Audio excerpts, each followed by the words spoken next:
Hello everyone, मेरा नाम है औरंगज़ेब और आज एक और वीडियो में पेश खिदमत हैं जिसमें आज हम समझने जा रहे हैं कि suit for specific performance temporary injection and recovery of damages का केस हमें कैसे दाखिल करना है।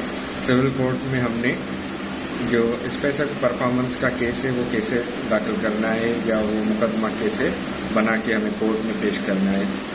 तो सबसे पहले आप देख सकते हैं कि ये मेरा विजिटिंग कार्ड जिसमें मेरा नाम मोहम्मद औरंगज़ेब, ऑफिस नंबर मेरी लिखी हुई है। उसके अलावा आप देख सकते हैं मेरा मोबाइल नंबर।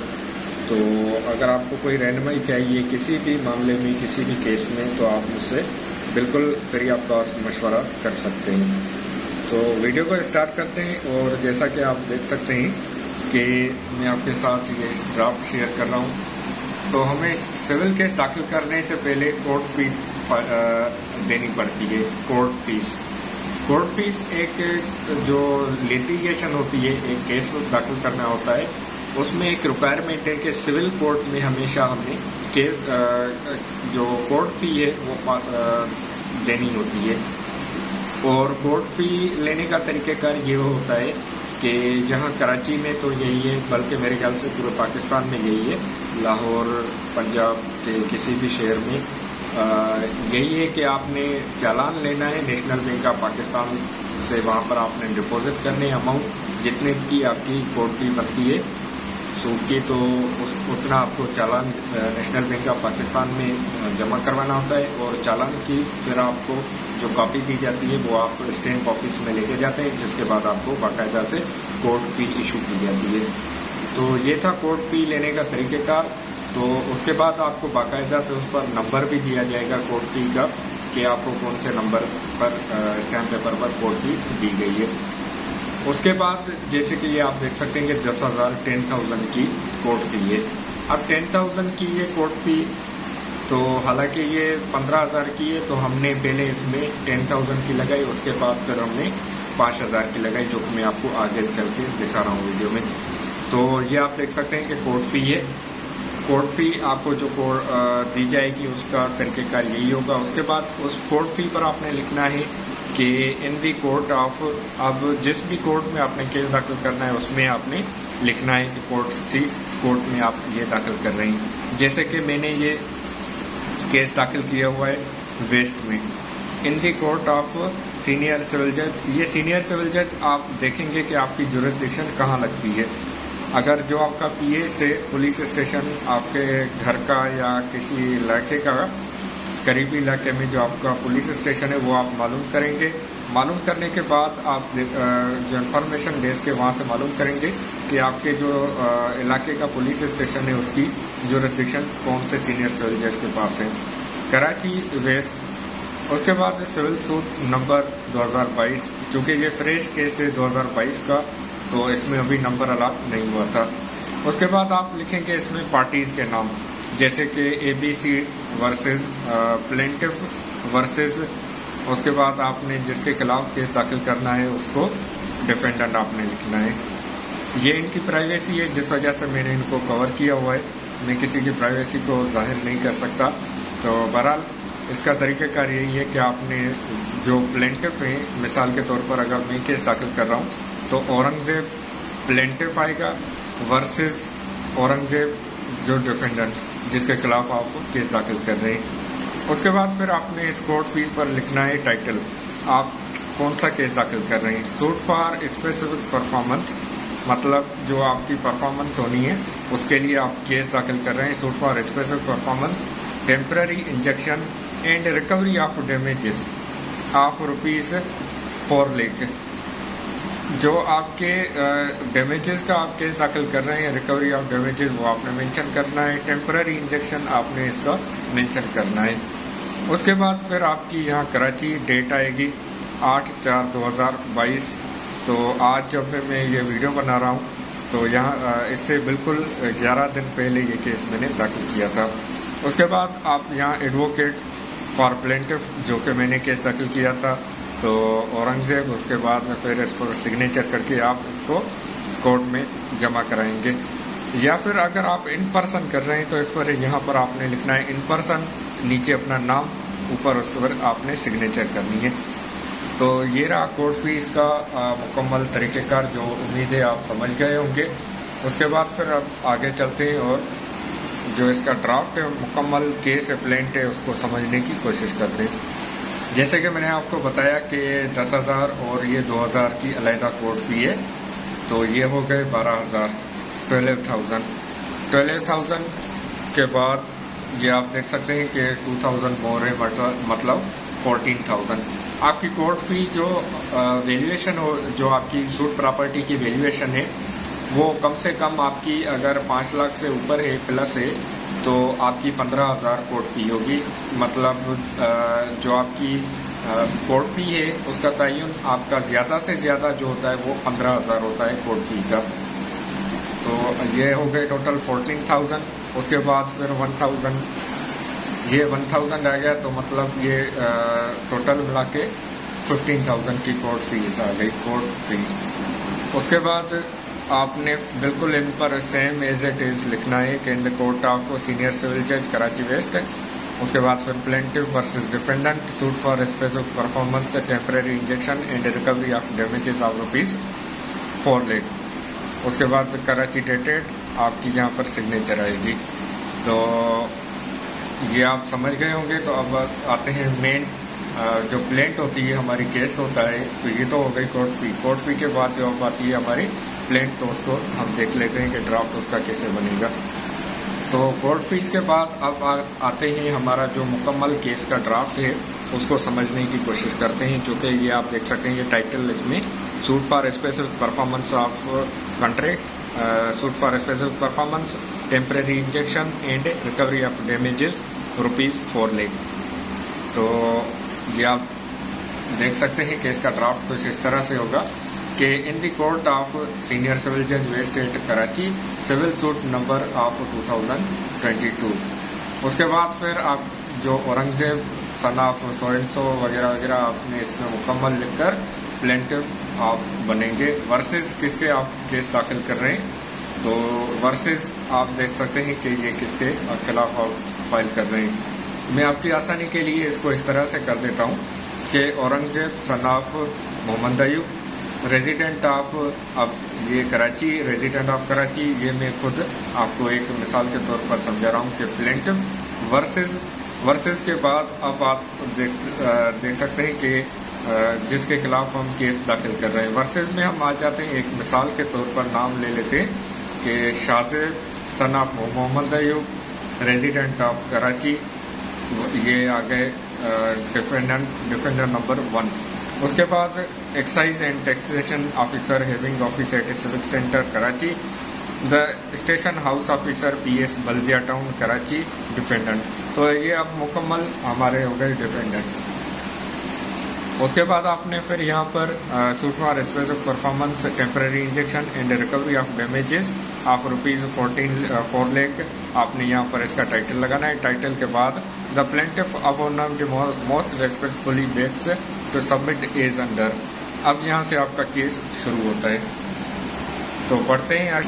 अब इसमें आप देख सकते हैं कि क्लास नंबर 1 जो हमारे पैरा नंबर 1 है, वो आप देख सकते हैं कि that the plaintiff is a law abiding peaceful loving citizen of Pakistan and residing at above mention address along with his family.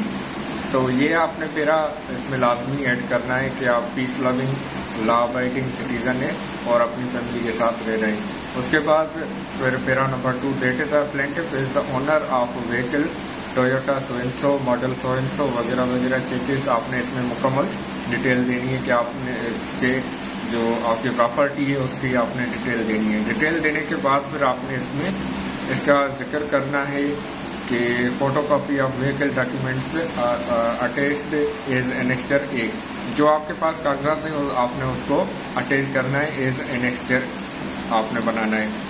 उसके बाद para number 3, that the plaintiff and defendant number 1 executed and sale agreement इनके दरमियान हुई थी कि in present of respect of amounting ₹14 lakh, कि वो 14 लाख मतलब 14 लाख रुपए की जो लेन देन है उसका पूरा करेंगे, जिसको पूरा नहीं किया गया, जिस वजह से ये केस फाइल किया जा रहा था या फाइल किया गया है। photocopy of sale agreement dated so and so is attached here with his annexure B। ये आप देख सकते हैं कि फोटोकॉपी हमने जो इसकी है उसको एनेक्चर किया हुआ है। उसके बाद पेरा number 4 dated the plaintiff defendant number 1 paid rupees 4 lakh to the plaintiff and plaintiff handed over the possession of a vehicle along with original book and file to the defendant number 1 and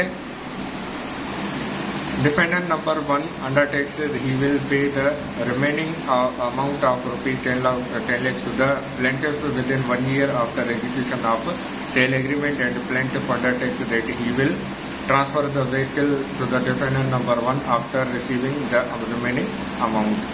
उसके बाद फिर पेरा number 5 thereafter the defendant number 1 failed to fulfill his obligation of agreement dated so and so, कि जो इनके दरमियान agreement हुई थी, मुआहदा हुआ था, उसमें डिफेंडेंट नंबर 1 अपनी जो जिम्मेदारियां वो पूरी करने में नाकाम रहे।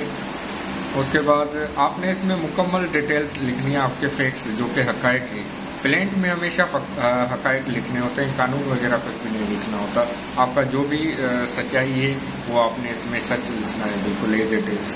उसके बाद फिर पेरा number 6 that above mentioned facts clearly shows the malified intention of defendant number 1 is how he intentionally used the vehicle since the execution of agreement and still not pay the remaining amount। उसके बाद पेरा number 7 that due to above facts and circumstances and misrepresentation and fraud committed by defendant number 1 have caused serious damage to the financial condition, reputation of the plaintiff, and also caused mental torture and agony to the plaintiff and his family members, as defendant number 1 committed fraud and breach of trust and used the vehicle without paying remaining outstanding amount to the plaintiff। अब इसमें मुकम्मल हकायक लिखे गए हैं जो कि sale agreement जो इसके साथ एनेक्चर की गई है, जिसमें मैंने आपको पहले बताया था। And such a fact cannot be compensated into words, therefore the defendant number 1 is liable to pay damages of rupees 4 lakh to the plaintiff। पेरा number 8 that the cause of action accrued के मतलब जो ये case दाखिल करने का सबब बना है वो क्या है कि accrued to the plaintiff and against the defendant firstly when agreement dated so and so was executed between the parties। Secondly, the defendant number 1 paid rupees so and so to the plaintiff and defendant handed over the possession of vehicle to the defendant number 1 along with original book and file।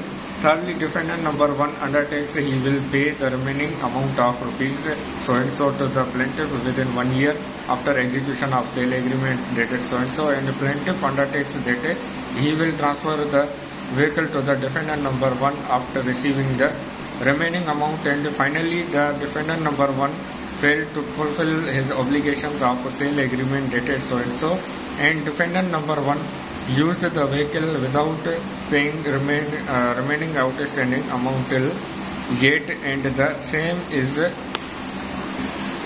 continued day to day still till the suit of the plaintiff is decreed।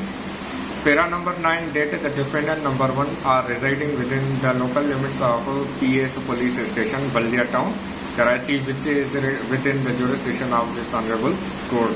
तो case दाखिल करने का तरीक़ेकार यही होता है कि आपने जो पुलिस स्टेशन आपकी लगती है, जैसे कि अगर आप डिस्ट्रिक्ट साउथ में रहते हैं, रिहाइश है आपकी, और आपका आर्टिलरी मैदान आपका पुलिस स्टेशन है, तो आप आर्टिलरी मैदान की जो जुरिस्डिक्शन होगी कोर्ट की वो मालूम करके उस कोर्ट में अपने केस दाखिल करना होगा। उसके अलावा सेम एज पैटर्न आप चाहे किसी भी शहर से हो, लाहौर, लाड़काना, सक्खर, कोयटा, पेशावर, नवाबशाह, हैदराबाद, या चाहे आप मुल्तान या केपी के आज़ाद कश्मीर, जिस भी शहर से हो, आपकी जो हद लगती है, पुलिस स्टेशन आपकी लगती है, वो आपने मालूम करके आपने उस कोर्ट में केस दाखिल करना होता है। That proper court fee is affixed herewith the plaint, के जो कोर्ट फी है, प्रॉपर कोर्ट फी है, वो इसके साथ हमने मुकम्मल लगाई हुई है। तो ये हमारे जो क्लासेस हैं प्लेंट के हकायक के, यह बिल्कुल हमने एज इट इज लिखने हैं। उसके बाद फिर आपने इसमें लिखना है प्रेयर। जो कि मैंने आपको दिखा रहा हूँ, मैंने लिखी हुई है। तो आपकी प्रेयर या तो इस तरह से ही हो सकती है जो कि आपको मैं शो कर रहा हूँ, या इसमें कुछ आप अमेंडमेंट कर सकते हैं। Prayer, it is therefore most respectfully prayed that this honorable court may be pleased to pass judgment and decree in favor of the plaintiff and against the defendants in the following manner, कि जो plaintiff है उनके हक में एक decree जारी की जाए कुछ इस तरह से कि prayer number A, to direct the defendant number 1, जो कोई जिनके खिलाफ केस दाखिल किया गया है उनको डायरेक्शन दी जाए टू परफॉर्म हिज पार्ट, कि वो अपना जो मुआहदे पर उनका अमल करना है वो पूरा करें as per agreement dated so and so, and pay back the outstanding amount of rupees so and so, जो आप देख सकते हैं, टू द प्लेंटिफ। ये अब प्रेयर क्लास ए में मैंने इस तरह की है कि जो मुआहदा हुआ है उस पर अमल किया जाए और जो बकाया अमाउंट है उसको वापस लेके और दिया जाए। उसके बाद आर अल्टरनेटिव, या फिर कुछ इस तरह से किया जाए कि प्रेयर कि इफ़ द डिफेंडेंट नंबर 1, जो कि डिफेंडेंट नंबर 1 जिनके खिलाफ केस दाखिल किया है, फेल टू पे, वो फेल कर जाते हैं पैसे देने में, the remaining outstanding amount of rupees ten to the plaintiff to direct the defendant number 1 that bearing so and so, जो व्हीकल की डिटेल्स हैं उसको आप देख सकते हैं कि मैंने कवर किया है क्योंकि ये इनकी प्राइवेसी है। बहरहाल along with original book and file to the plaintiff and the damages of rupees 4 lakh, के जो बुक हमने दी है, ओरिजिनल फाइल दी है व्हीकल की, वो भी हमें वापस की जाए, और जो डैमेजेस मतलब जुर्माना इनके खिलाफ बनता है या जो हतक इज़्ज़त बनता है डैमेजेस, वो 4 लाख रुपीज़ का जो हमने इस्तदा किए, ये आप कितना भी लिख सकते हैं डैमेजेस, इसका कोई इशू नहीं होता। जैसे कि हमने लिखा है इसमें 4 लाख, मैंने इसमें 4 लाख लिखा है, तो आप 14 लाख भी इस्तदा कर सकते हैं, या जितने आप चाहें डैमेजेस लेना वो आप लिख सकते हैं इसमें। उसके बाद फिर बी, प्रेयर क्लॉज बी, के cost of the suit and और any other relief which this honorable court may deem fit and proper in the circumstances of the case may be granted, जो कि कोर्ट समझती है कि दिए जाएं जो फ़वाइद हैं प्लेंटिफ को वो भी दिया जाए, और उसके अलावा कॉस्ट जो खर्चा इस केस पर हमारा हुआ है वो भी हमें दिलवाया जाए वापस। कराची डेटेड 12/1/2022।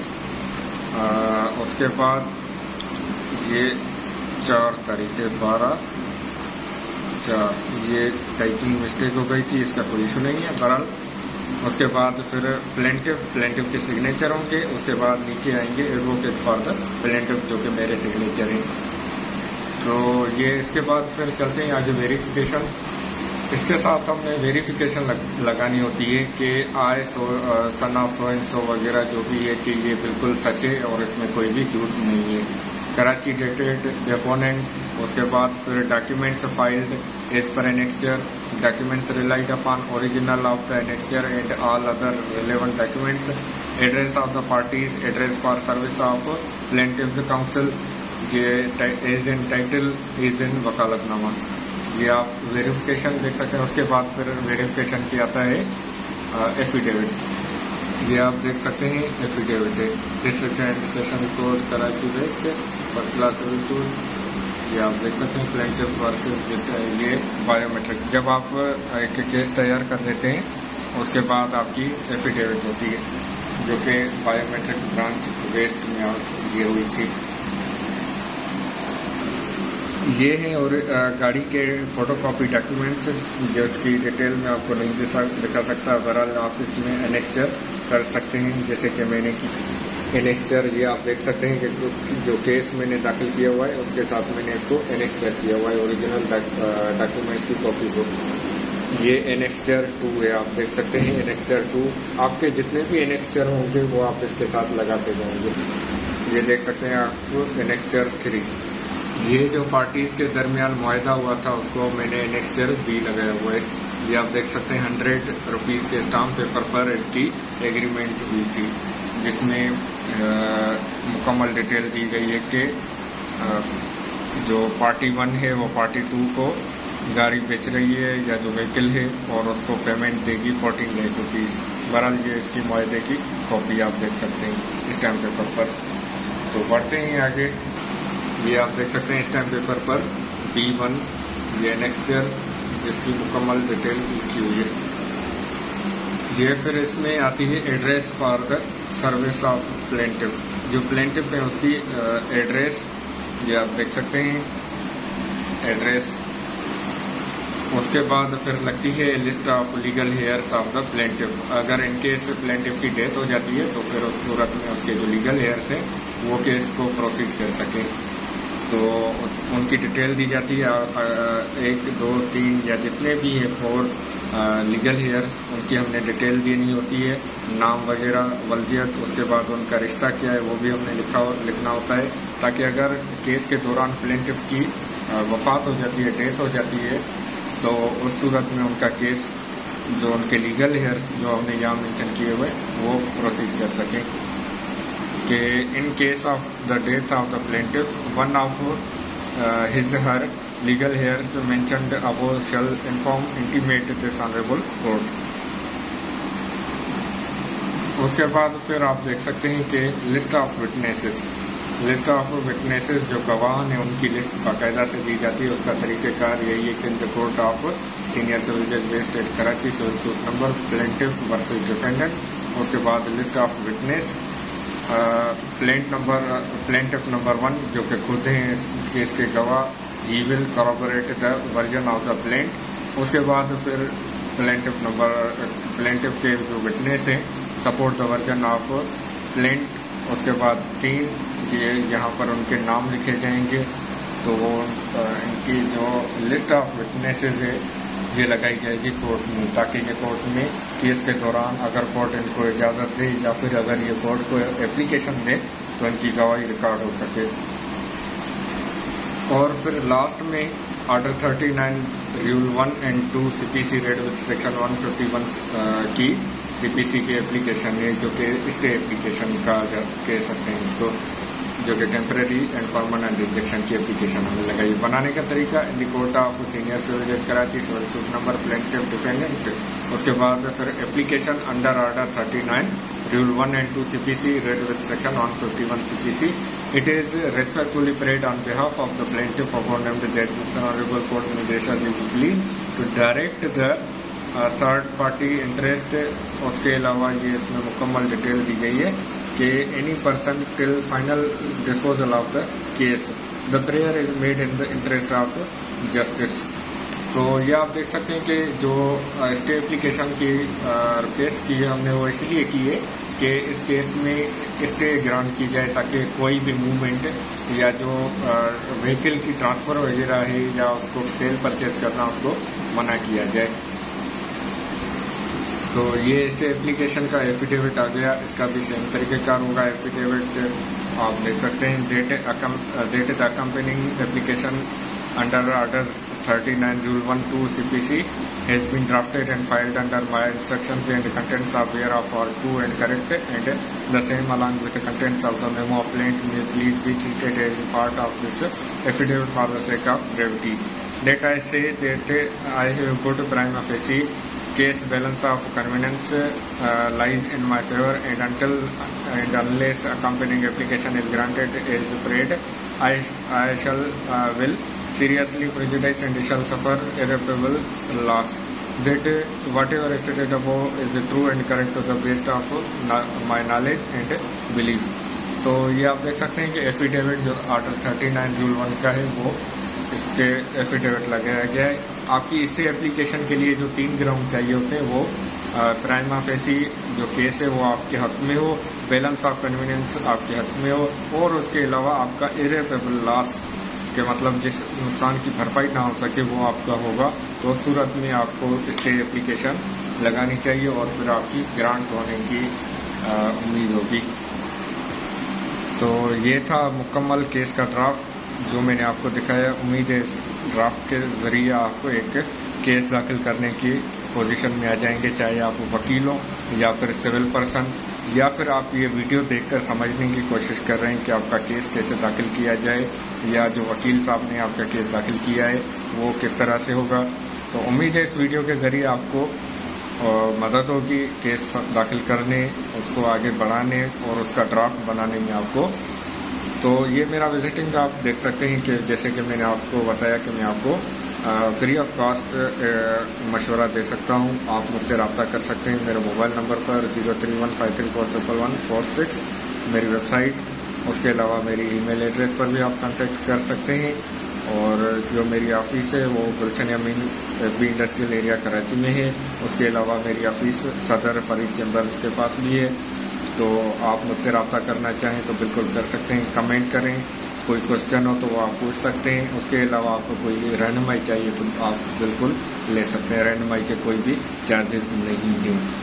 तो उम्मीद है इस वीडियो के ज़रिए आपकी हेल्प होगी और आप इस पोजीशन में होंगे कि आप केस दाखिल कर सकें और उसको आगे बढ़ा सकें। अगर आप एक वकील साहब हैं तो आपने अपना जो एडवोकेट फॉर प्लेंटिफ या डिफेंडेंट आपने उसको लिखना है, या फिर अगर आप इन पर्सन केस करना चाहें तो बिल्कुल आप केस कर सकते हैं। उसको सिर्फ आपने इन पर्सन लिखना है केस में जो आपकी आएंगी। तो एज यूजुअल आपसे रिक्वेस्ट है कि वीडियो को लाइक, सब्सक्राइब और शेयर करें ताकि दूसरों की भी हेल्प हो सके। थैंक यू, अपना ख्याल रखिएगा।